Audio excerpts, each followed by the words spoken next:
அயோத்தி ராமர் கோயிலில் பக்தர்கள் கொடுத்த காணிக்கை பணம் கையாடல் செய்யப்பட்ட சம்பவத்தில் முக்கிய திருப்பம் நேரிட்டுள்ளது. என்ன நடந்தது என்று இந்த காணொளியில் பார்க்கலாம். அயோத்தியில் உள்ள ராமர் கோயில் தினமும் லட்சக்கணக்கான பக்தர்கள் வருகை தரும் முக்கிய புனித தலமாக உள்ளது.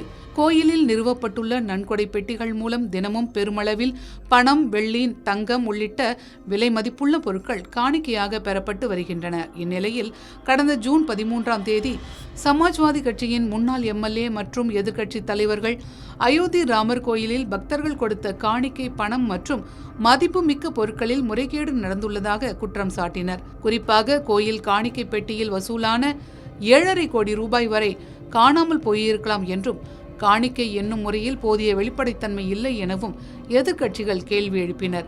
இந்த குற்றச்சாட்டுகள் பெரும் சர்ச்சையை ஏற்படுத்திய நிலையில் ஸ்ரீ ராம் ஜென்ம பூமி அறக்கட்டளையின் கோரிக்கையின்படி உத்தரப்பிரதேச அரசு 3 பேர் கொண்ட சிறப்பு விசாரணை குழுவை கடந்த 13ஆம் தேதி அமைத்தது. இதையடுத்து உத்தரப்பிரதேச காவல்துறை விசாரணையில் ஈடுபடும் போது காணிக்கை பணத்தை எண்ணுபவர்கள் மீது சந்தேகம் எழுந்தது. இதையடுத்து சந்தேகத்திற்குரிய 8 பேர் மீது காவல்துறை வழக்கு பதிவு செய்தது. இந்த 8 பேரும் பணத்தை கையாடல் செய்தது கோயிலில் பொருத்தப்பட்டிருந்த சிசிடிவி கேமராக்களில் பதிவாகி இருந்தது. திருட்டு, நம்பிக்கை மோசடி மற்றும் சதி திட்டம் என்ற பிரிவுகளின் கீழ் வழக்கு பதிவு செய்யப்பட்ட நிலையில் குற்றம் சாட்டப்பட்ட 8 பேரையும் கைது செய்து காவல்துறையினர் விசாரணை நடத்தி வருகிறார்கள்.